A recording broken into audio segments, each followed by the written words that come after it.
ने yes sir कर लिया पूरा, ठीक है। थ्योरी वाला पार्ट हम लोगों ने मोर लेस चैप्टर का पूरा कर लिया। अभी कुछ चीजें इसमें क्लियर बची हुई हैं।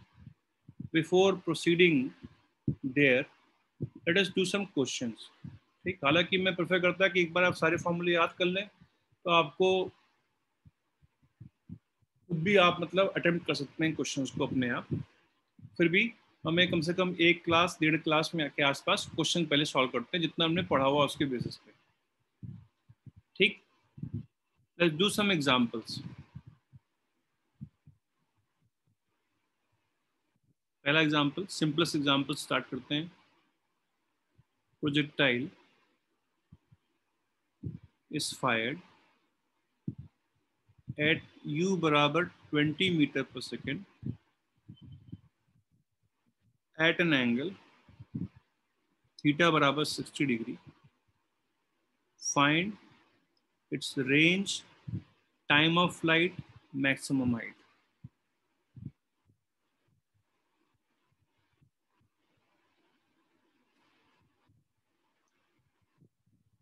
फॉर्मूला बेस्ड क्वेश्चन है। टाइम ऑफ फ्लाइट का फॉर्मूला क्या होगा? क्या होता है formula? Sir 2u sin theta upon g. 2u sine theta upon g होता है। तो 2u की वैल्यू कितनी रखी जाए? 20। साइन थीटा की वैल्यू कितनी रखी जाए? √3/2। √3/2। साइन 60 √3/2। जी की वैल्यू 2√3 आ रहा है, ठीक, 2√3 आ रहा है, बिल्कुल सही बात। मैक्सिमम हाइट का formula u square sine square theta upon 2g हो जाएगा। रेंज का formula u square sine 2 theta by 2g। 2 theta by g. बोलो हो जाएगा? हाँ। Yes sir. Yes sir. अगला एग्जांपल,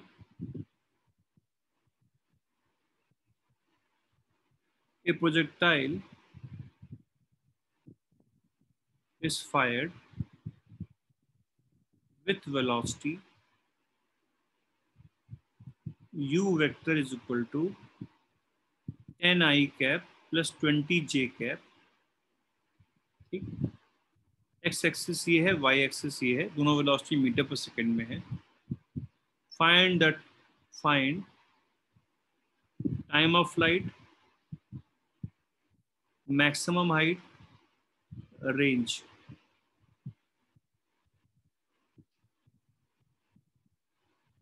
थोड़ा सा वेक्टर इस्तेमाल कर लिया। ये क्या है? उनकी इनिशियल वेलोसिटी है, ठीक। बोलो बोलो। यस ये उसकी इनिशियल वेलोसिटी है, ये उसका ux है, ये उसका uy है। तो सिंपली हम फॉर्मूला इस्तेमाल कर दें, कौन सा? टाइम ऑफ फ्लाइट बराबर 2u/g इस्तेमाल कर लें। ui की वैल्यू कितनी है? 20 डिवाइड बाई 10, कितना आ जाएगा? ये 4 सेकेंड्स आ जाएगा।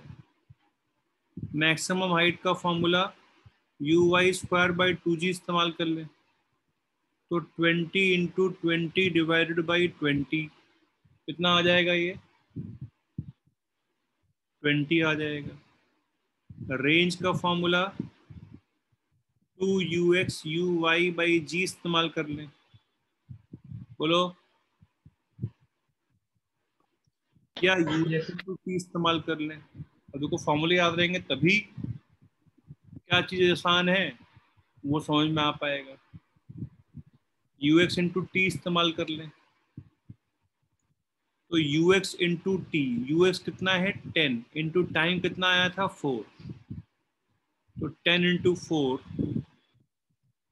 40 मीटर्स आ जाएगा।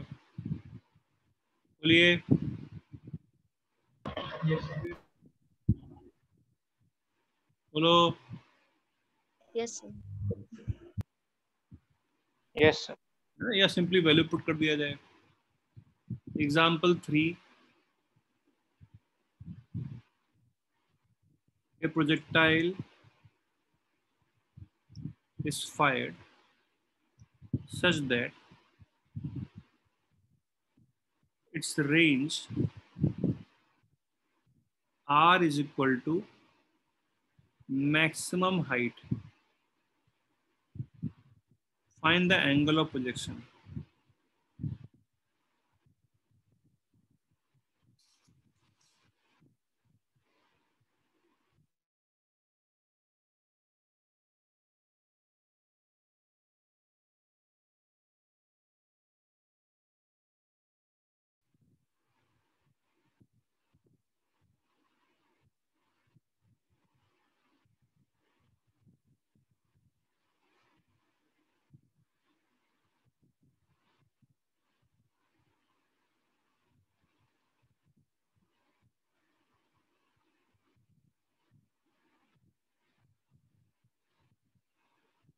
Sir, 45 degree. बिल्कुल गलत।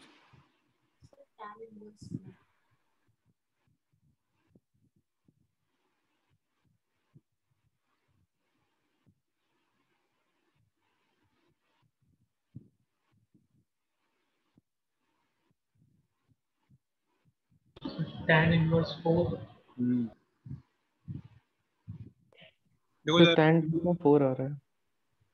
Simply we can use the formula. एक एक लाइन का क्वेश्चन है कि h बाई आर बराबर tan थीटा बाई 4 होता है। बोलो। तो अगर h r के बराबर, दोनों 1 के बराबर हो जाएगा, तो tan थीटा कितना आ जाएगा? 4 के बराबर हो जाएगा। थीटा कितना आ जाएगा? tan इनवर्स 4 के बराबर हो जाएगा। बोलो बोलो। Yes sir. ठीक। अगला example, when a projectile is thrown such that its range is maximum and equal to 100 meters, what will be the maximum height to which it can go?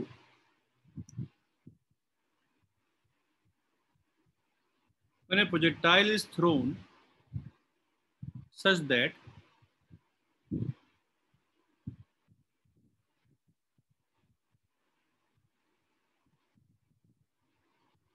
its range is maximum and equal to 100 meter, 25। the maximum height to which it can go. सही answer है 25।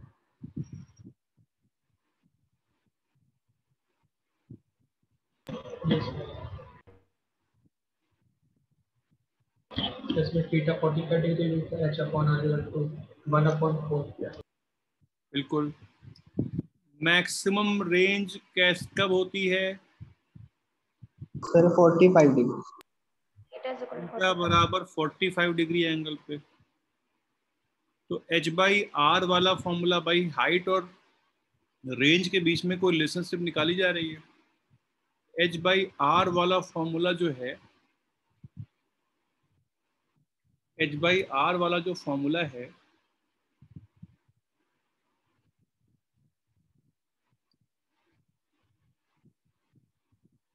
वो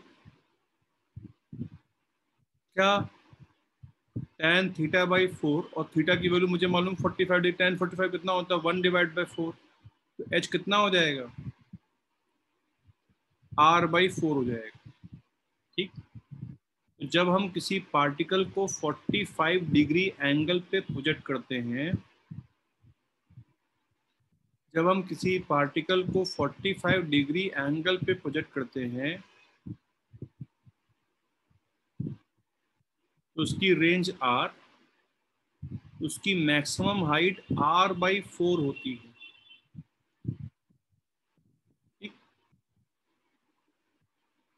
बोलो। और R max कितनी होती है, range होती कितनी by the way? U square by g होती है या नहीं है? है या नहीं है? Yes. एच कितनी हो जाएगी? यू स्क्वायर बाई 4g हो जाएगी।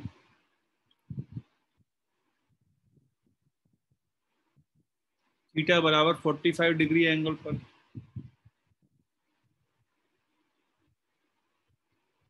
थीटा बराबर 45 डिग्री एंगल पर। बोलो Yes. बोलो बोलो। ये इन सारी चीजों से मैं यूज टू होना है, ऐसा नहीं कि बहुत टफ हो गया है, अभी तो टफ आया ही नहीं है। ठीक है, अगला example, practical example. A boy can throw a stone at a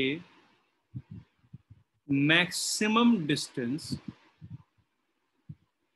of 100 meters। ठीक, ये सवाल और इससे पहले वाला सवाल अलग अलग सवाल है। पूछा गया है what is the maximum height to which he can throw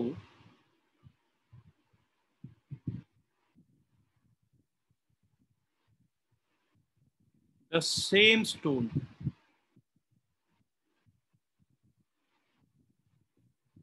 उसी पत्थर को उसको मैक्सिमम हाइट तक पहुंचाना है।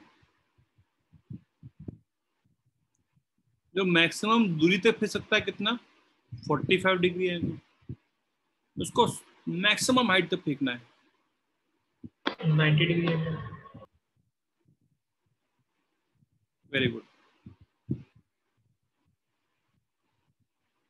आंसर इसका 25 नहीं होगा बेटा, इन लोगों को लग रहा है 25 होगा। एक कॉमन सेंस भी लगाइए, अगर आपको किसी पत्थर को मैक्सिमम दूरी पे फेंकना है तो आप पत्थर कैसे फेंकोगे?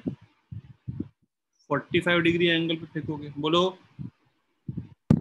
Yes. बोलो। Yes, sir. Sir part 1 question का सर यहाँ पे कोई मीनिंग नहीं है ना उसकी? क्या? बिल्कुल है। अगर आपको उसी पत्थर को मैक्सिमम हाइट पे फेंकना है तो आप उसको कैसे फेंकोगे? सर अब सीधे अपवर्ड फेंकोगे, है ना? Yes. बोलो। सर मतलब पार्ट 1 से वेलोसिटी मतलब वो ले रहा है बिल्कुल। फिर।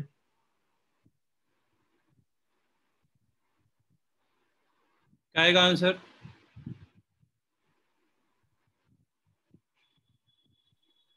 क्या आएगा आंसर?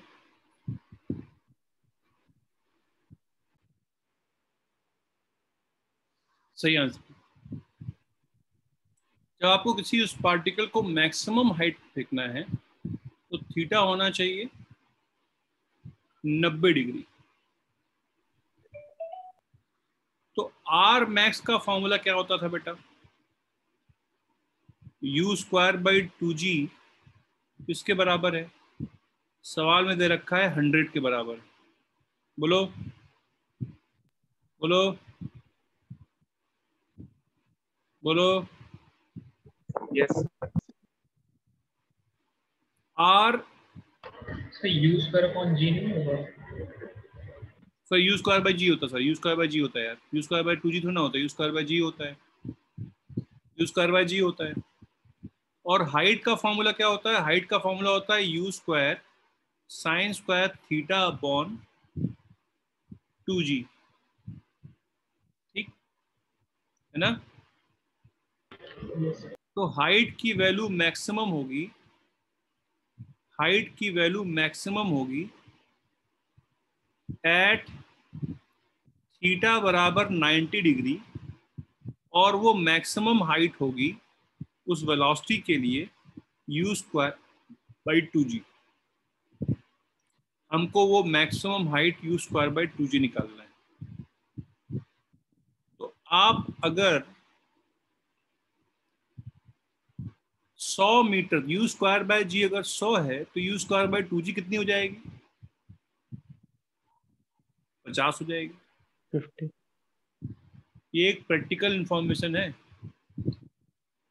अगर आप किसी पत्थर को मैक्सिमम दूरी 100 मीटर तक फेंक सकते हो, जेवलिन थ्रो करने वाले लोग अगर मैक्सिमम दूरी किसी जेवलिन को 100 मीटर फेंक सकते हैं, उनसे बोला जाए आपको यही जेवलिन सीधे फेंकना है, उसी वेलोसिटी से जो मैक्सिमम हाइट वो गेन कर सकते हैं वो 100 की आधी होगी, 50 मीटर होगी।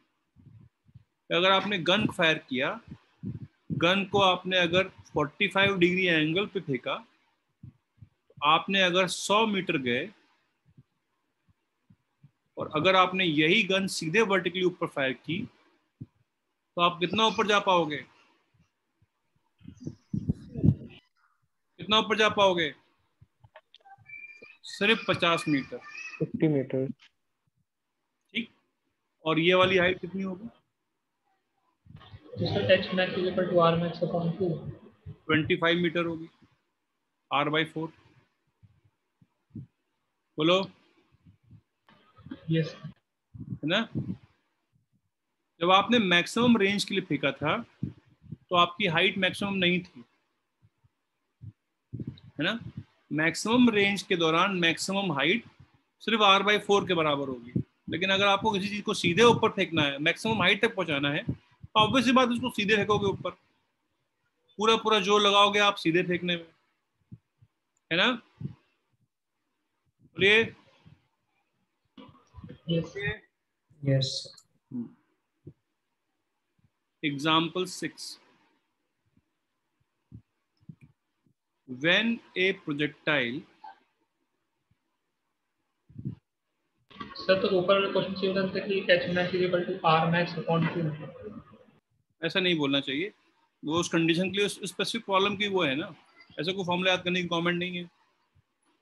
बट जैसे h max का u स्क्वायर अपॉन 2g हुआ और sir r max u square upon g हुआ, हाँ सही है, तो सर h max वो अलग अलग r एंगल अपॉन पे होगा ना, एक 45 डिग्री एंगल पे होगा, एक 90 डिग्री एंगल पे होगा। बट सर दोनों तो 1 हो जाएंगे ना। वो 1 कैसे हो जाएंगे यार? सर उसमें sin 2 थीटा होगा तो सर वो sin 90 तो सर वो भी 1 हो जाएगा। ठीक है, हाँ सही है, तो क्या हुआ इसमें? सही बात है ये, हाँ यही तो डिस्कस किया हम लोगों ने, और क्या, यही बात तो अभी डिस्कस की हम लोगों ने। यस कंडीशन लेकिन अलग अलग होगी ना। सुनो sir, when a projectile is fired at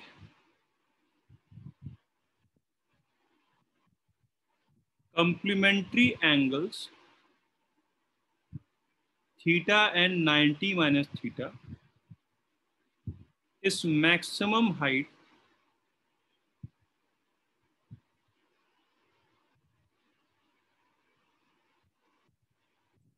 are h1 and h2. Find range in terms of h1 and h2.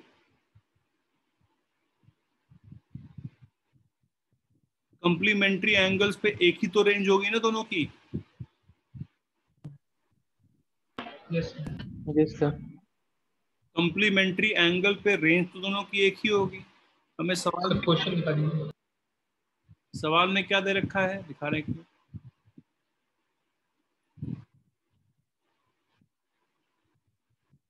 दो एंगल्स पर थीटा और 90 माइनस थीटा एंगल पर हाइट दे रखी है h1 और h2।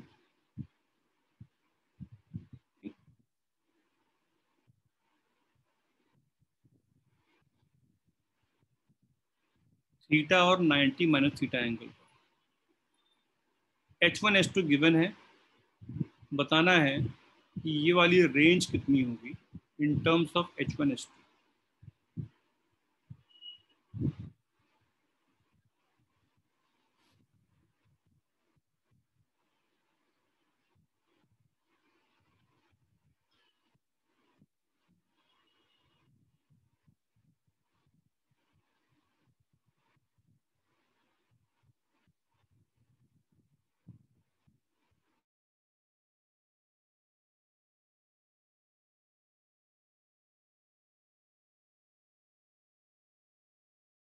Yes, sir.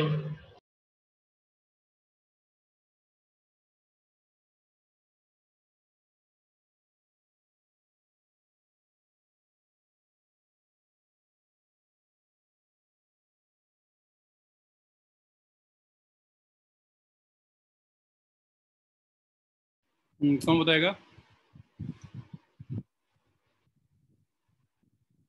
क्या आंसर आया? Sir, R is equal to under root H1. R is equal to under root of H1 into H2. थोड़ी गड़बड़ी है,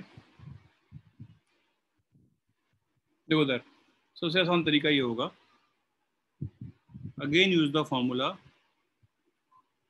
H बाई आर बराबर tan थीटा बाई 4 होता है। तो थीटा एंगल पर हाइट H1 है और H2 हाइट है tan 90 मन थीटा एंगल पर। बोलो। Yes. तो अब हमें थीटा नहीं चाहिए, थीटा को एलिमिनेट करना है। tan 90 मन theta is nothing but 1/4 cot theta, sorry cot theta, है ना? cot theta upon 4। क्या किया जाए, इस वाली इक्वेशन को इस वाली इक्वेशन से मल्टीप्लाई कर दिया जाए। क्या मिल जाएगा न्यूमरेटर में? H1 H2 upon R square बराबर what is tan theta into cot theta equal to 1. 1 divided by 16, and therefore R will be equal to 4 under root H1 H2।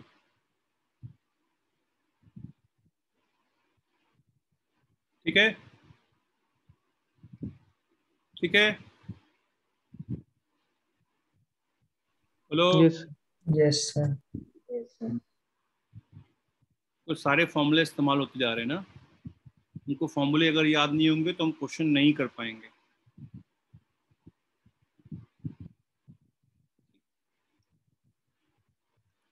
Same question,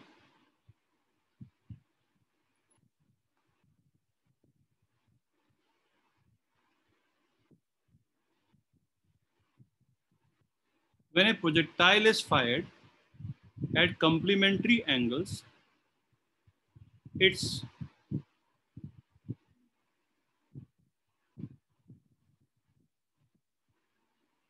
time of flight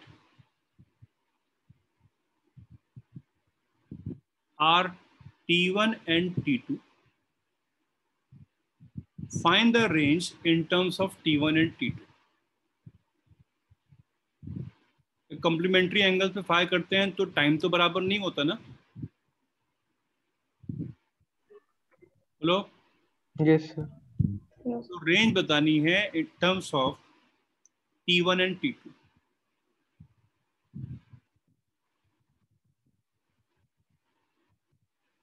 इस वाली projectile को time T1 दे रखा है, time of flight. इस वाली particle projectile का time of flight T2 दे रखा है।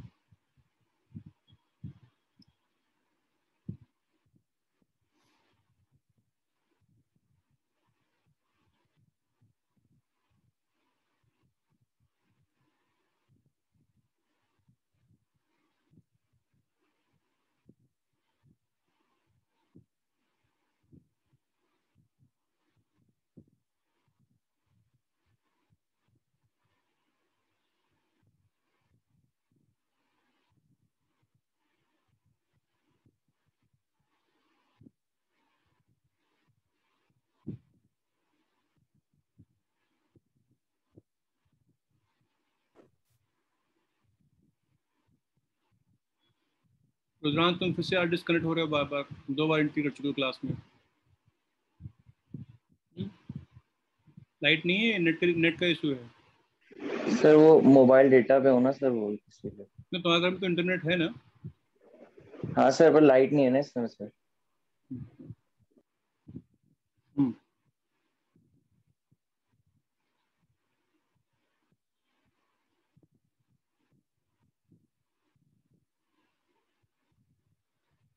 मेरे घर में भी जो यूपीएस है, सॉरी इन्वर्टर के ऊपर ही वो लगा, राउटर लगा हुआ है, तो उससे थोड़ी ये सी सर हमारा इन्वर्टर से नहीं जुड़ा था ना सर, इसीलिए वो बंद हो जाता है लाइट जाते ही। नेट की थोड़ी स्टेबिलिटी उससे आ जाती है। So R is equal to G T1 T2. So G T1 T2 upon 2. Very good, very good भाई। फॉर्मूले याद होंगे तभी सवाल हो पाएगा। थीटा एंगल पे time of flight 2u sine theta by g होगी। 90 माइनस थीटा एंगल पे time of flight t2 2u cos theta by g हो जाएगी। हमें t1 और t2 के टर्म में r का फॉर्मूला ड्राइव करना है। r का फॉर्मूला होता है 2u square sine theta cos theta by g. तो आवर ऑब्जेक्टिव इज मैथमेटिकल। ठीक, हमें थीटा को एलिमिनेट करना है ताकि हम लोग r और t1 और t2 के बीच में इक्वेशन ड्राइव कर पाए। थीटा को गायब करना है बस। कैसे गायब किया जाए? दोनों को मल्टीप्लाई कर देंगे। t1 t2 को मल्टीप्लाई करने पे 4u square sine theta cos theta upon g square आ गया डिनोमिनेटर में। ठीक, इनमें से काम करते हैं, 2 कॉमन ले लेते हैं, जी कॉमन ले लेते हैं। 2u square sine theta cos theta by g, ये लेफ्ट हैंड साइड हो गई, इस राइट हैंड साइड ये हो गई, यही रेंज के बराबर है। तो रेंज बराबर g बाई 2 t1 t2। ठीक, तो फॉर्मूले अगर याद नहीं है तो सिर्फ मुंह खोल के बैठोगे क्लास में, क्या हो रहा है, आवाज कुछ नहीं निकलेगी तो समझ में नहीं आएगा। अभी भी टाइम है एक दिन का, सारे फॉर्मूले याद कर लो। ऑब्वियस सी बात है, समझ समझ के याद करना है, वरना याद ही नहीं होंगे। ठीक है, ठीक है। Yes yes sir. Yes sir.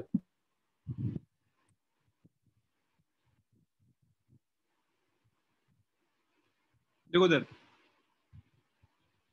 कई लोग ये बोलते हैं, अक्सर ये डाउट होता है बच्चों का कि रिवाइज करते वक्त क्या करें। बहुत ही कम टाइम बचा आपके पास रिवाइज करने का, है ना। 3 दिन बाद पेपर, मान लो मेंस का, एडवांस का, कोई एक चैप्टर रिवाइज करना हो, याद नहीं आ रहा हो, सबसे बढ़िया नोट्स से कर लो रिवाइज। क्यों? नोट्स में इतनी प्रॉब्लम होती है, इतनी वैरायटी ऑफ प्रॉब्लम होती है, तो नोट्स को बार बार पढ़ते रहो, ये एंड मोमेंट तक काम आएगा। अपने खुद के हाथ से लिखे हुए नोट्स को ही लास्ट मोमेंट पर रिवाइज कर लेना, एग्जाम से पहले। आज की बात नहीं बोल रहा हूँ, आज से 2 साल की बात बोल रहा हूँ अप्रॉक्सीमेट। तो आप एडवांस देने जाओगे, जब आप मेन देने जाओगे एग्जाम, तब भी ये नोट्स आपके काम आएंगे। ठीक, और कुछ करने की रिक्वायरमेंट नहीं है। ज़्यादा टाइम है तो भाई नोट्स भी पढ़ा, उसके अलावा कुछ और भी क्वेश्चन रिवाइज कर लिया, और फायदा हो जाएगा। कुछ आपने जो क्वेश्चन कर रहे हो, जो बुकलेट में क्वेश्चन दे रखे हैं जिसमें हाथ बना हुआ, उनको भी रिवाइज कर लिया, और अच्छी अंडरस्टैंडिंग हो जाएगी। कम टाइम में तो सिर्फ नोट कर लिया रिवाइज। नोट रिवाइज करते रहोगे तो बहुत कम टाइम में रिवाइज हो जाएगा। ये नहीं कि आज नोट्स देख लिया उसके बाद 2 साल के बाद देखेंगे, कुछ समझ में नहीं आया क्या लिखा है क्या नहीं लिखा है। ठीक है, देखो सर, प्रॉब्लम ये नहीं है कि आईआईटी के सिलेक्शन की बात अगर किया जाए तो ये मत सोचिए कि हम अगर अभी पढ़ाई नहीं कर रहे हैं और पढ़ाई जब करेंगे तो फिर कोई दिक्कत नहीं होगी। वो लोग तो रेस में है ही नहीं जो पढ़ाई नहीं कर रहे हैं, जो 6 घंटा पढ़ाई नहीं कर रहे हैं। They are not in race. तो कहीं किसी भी पॉइंट ऑफ व्यू से उनका तो सिलेक्शन पॉसिबल है ही नहीं। ये एकदम हार्ड फैक्ट है, अच्छा लगे बुरा लगे, ठीक, लेकिन जो सच है यही सच है। दिक्कत ये है कि जो लोग पढ़ाई कर रहे हैं उनमें से भी सब हर बच्चे की गारंटी नहीं सिलेक्शन होने की। समझ में आ रही बात? इस बात की कोई गारंटी नहीं है कि आपने 6 घंटा पढ़ाई किया तब भी आपका सिलेक्शन हो जाएगा। यहीं पे बात होती है स्मार्ट वर्क करने की, पढ़ाई हमारी ज़्यादा एफिशिएंट हो, ठीक, कम टाइम में ज़्यादा कर लिया जाए। भाई आप लोगों के पास तो कोई एक्सपीरियंस है नहीं पहले का, है ना? तो जिन लोगों के पास एक्सपीरियंस है उनके एक्सपीरियंस से हेल्प लो, फिर जो बोला जाए वो किया जाए, फिर उसको इम्प्लीमेंट किया जाए तो उससे फ़ायदा होगा।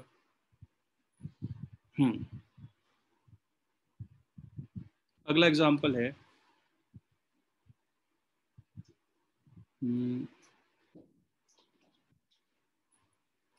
अरे टाइम तो हो गया यार, चलो ठीक है आज के लिए इतने करते फिर, ना? ठीक है, यस सर ये नोट्स भेज इतने करते हैं, नोट्स भेज रहा हूँ मैं, सारी चीज़ें आप लोग रिवाइज कर लेना।